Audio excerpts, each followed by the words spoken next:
Hello friends, welcome to my channel Gyan Saar. तो आज की इस वीडियो में हम देखने वाले हैं लौकिक साहित्य जो टॉपिक है उसको देखेंगे। ठीक है। और बाकी के जो इसके पहले के टॉपिक हैं जैसे जैन साहित्य, बौद्ध साहित्य, ये सारे को टॉपिक को हम लोग पहले कवर कर चुके हैं। और जिसने भी वो वीडियो नहीं देखी है तो हमारे चैनल पर जाकर उन सभी वीडियो को आप देख सकते हैं। तो चलिए फिर आज का टॉपिक स्टार्ट करते हैं। लौकिक साहित्य। ऐतिहासिक रचनाओं में सर्वप्रथम उल्लेख अर्थशास्त्र का किया जाता है। यह भारत का पहला राजनीतिक ग्रंथ है। भाषा इसकी क्या है? संस्कृत। इसकी रचना कौटिल्य यानी चाणक्य ने की। यह 15 अधिकरण, 180 प्रकरण व लगभग 400 श्लोक में विभक्त है। यह मौर्यकालीन इतिहास व राजनीति के ज्ञान पर आधारित ग्रंथ है। नेक्स्ट पॉइंट है, संस्कृत साहित्य में ऐतिहासिक रचनाओं में सर्वाधिक महत्व कश्मीरी कवि कल्हड़ द्वारा रचित राजतरंगिणी का है। तो राजतरंगिणी जो है वो किसके द्वारा लिखित है?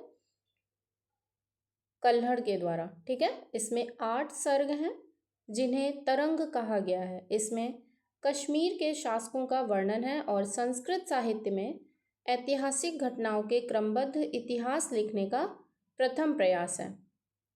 नेक्स्ट पॉइंट है इसका, ज्योतिष ग्रंथ गार्गी संहिता में भारत पर होने वाले यवन आक्रमण का उल्लेख मिलता है। तो भारत पर होने वाले यवन आक्रमण का उल्लेख किस में मिलता है? गार्गी संहिता में। अष्टाध्यायी व्याकरण की प्रथम पुस्तक है। व्याकरण की प्रथम पुस्तक कौन सी है? अष्टाध्यायी, जिसके लेखक पाणिनि हैं। इसमें पहली बार लिपि शब्द का प्रयोग हुआ है। इसमें मौर्य से पूर्व का इतिहास तथा मौर्य काल के राजनीतिक अवस्था की जानकारी प्राप्त होती है। नेक्स्ट चलते हैं विदेशी यात्रियों के विवरण। विदेशी यात्रियों से मिलने वाली प्रमुख जानकारी। भारत में आने वाले विदेशी यात्रियों एवं लेखकों के विवरण से भी हमें भारतीय इतिहास के बारे में जानने में सहायता मिली, जिनमें अनेक यूनानी, रोमन, अरबी और चीनी यात्री सम्मिलित हैं। यूनानी रोमन लेखक कौन कौन से? भारतीय स्रोत से हमें सिकंदर के आक्रमण 325 ईसा पूर्व की कोई जानकारी नहीं मिलती, इसलिए हमें यूनानी स्रोतों पर ही आश्रित रहना पड़ता है। सिकंदर के समकालीन एक भारतीय राजा सेंड्रोकोट्स का नाम मिलता है जो यूनानी लेखकों स्ट्रैबो व जस्टिन ने किया है।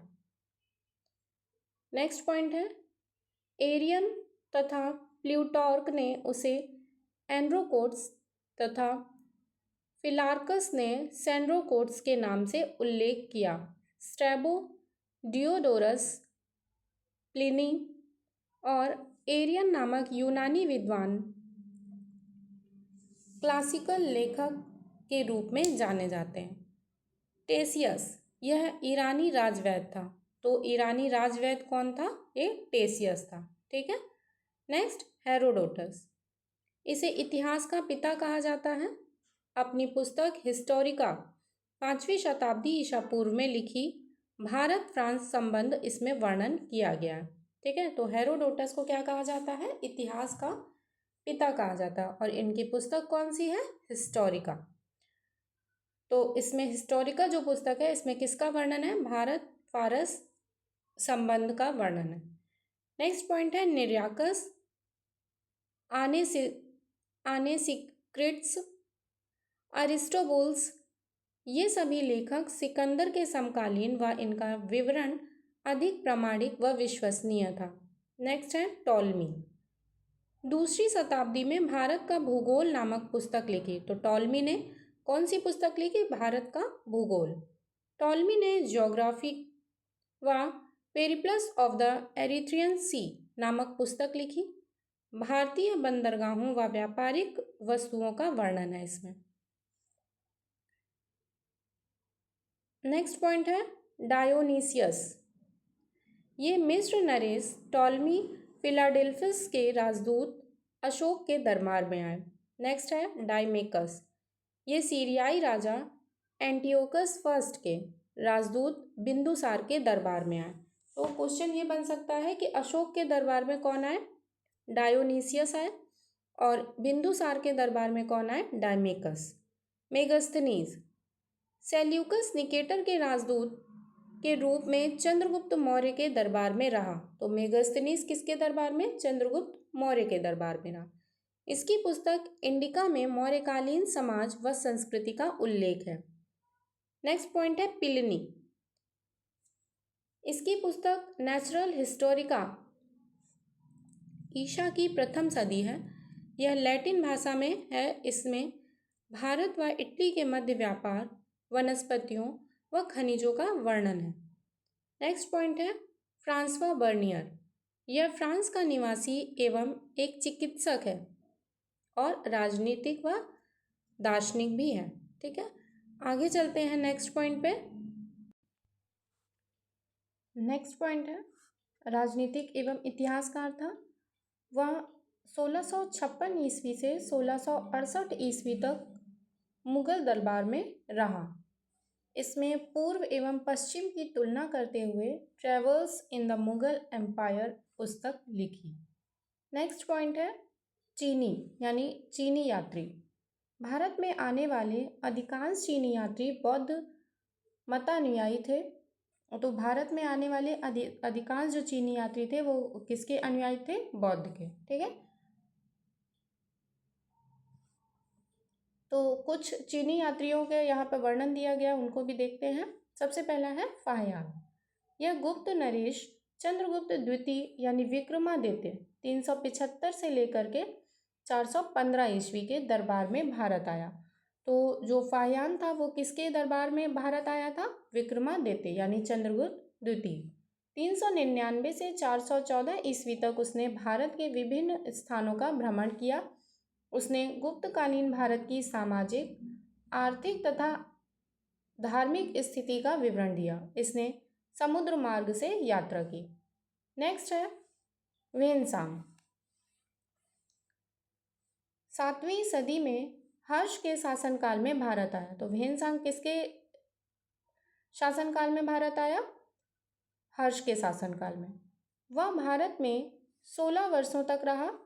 6 वर्ष तक उसने नालंदा विश्वविद्यालय में अध्ययन किया। यहाँ इसका स्मारक बना हुआ है। उसका यात्रा विवरण सीयूकी नाम से प्रसिद्ध है। तो यात्रा विवरण किस नाम से प्रसिद्ध है, सीयूकी नाम से। किसका, वेनसांग का। ठीक है, जिसमें 138 देशों का विवरण है। तो सीयूकी में कितने देशों का विवरण है, 138 देशों का, जो हर्षकालीन भारतीय स्थिति तथा चीनी बौद्ध धर्म और भारतीय बौद्ध धर्म के बीच पारस्परिक व्यवहार को जानने का महत्वपूर्ण स्रोत है। नेक्स्ट पॉइंट पे चलते हैं। नेक्स्ट पॉइंट है वेली, इसके द्वारा लिखित वेनसांग के जीवनी से भी हर्षकालीन इतिहास का विवरण ज्ञात होता है। 4th पॉइंट है मातवान लिन, हर्ष के पूर्वी अभियान का विवरण मिलता है। नेक्स्ट है इत्सिंग, 7वीं शताब्दी के अंत में भारत आए। इन्होंने नालंदा व विक्रमशिला विश्वविद्यालय और अपने समय की भारत स्थिति का वर्णन किया। तो इत्सिंग ने सबसे पहले तो इत्सिंग कब भारत आए, 7वीं शताब्दी के अंत में, और इन्होंने नालंदा एवं विक्रमशिला विश्वविद्यालय और अपने समय की भारत स्थिति का वर्णन किया है। नेक्स्ट है सुंग युन, यह 1518 ईस्वी में भारत आया। अपने 3 वर्षों की यात्रा में बौद्ध धर्म की प्राप्तियां एकत्रित की। नेक्स्ट है अरबी लेखक, 13वीं शताब्दी के आरंभ में अरब लोगों ने अरबी में सिंध का इतिहास लिखा, जिसका फारसी अनुवाद चचनामा नामक पुस्तक में है। तो अरबी लेखक में सबसे पहले लेखक हैं अल-बरूनी। ठीक है, तो सबसे पहले लेखक कौन से हैं, अल-बरूनी है। जन्म 1972 ईस्वी को रवीना यानी उज्बेकिस्तान में हुआ। 11वीं शताब्दी में महमूद गजनवी के साथ भारत आया। तो अलबरूनी जो है वो किसके साथ भारत आया? महमूद गजनवी के साथ। इन्हें सीरियाई, फारसी, हिब्रू तथा संस्कृत भाषा का ज्ञान था। अलबरूनी ने अपनी पुस्तक तहकीक हिंद यानी किताब उल हिंद, तो अलबरूनी की पुस्तक कौन सी है? तहकीक हिंद। इसे क्या कहा जाता है? किताब उल हिंद भी कहा जाता है। अर्थात भारत की खोज में राजपूत कालीन समाज, धर्म, रीति रिवाज पर सुंदर प्रकाश डाला। यह भारतीय भाषा संस्कृत से अत्यधिक प्रभावित हुआ। अलबरूनी महमूद द्वारा बंदी बनाया गया था।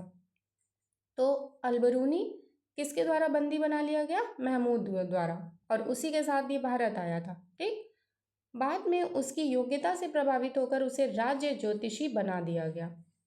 नेक्स्ट है सुलेमान। 9वीं शताब्दी में भारत आया और तत्कालीन प्रतिहार शासकों और पाल शासकों के विषय में लिखा। नेक्स्ट है अल मसूदी।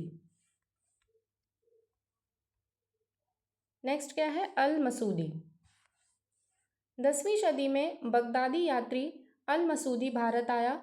यह राष्ट्रकूट व प्रतिहार शासकों की जानकारी देता है।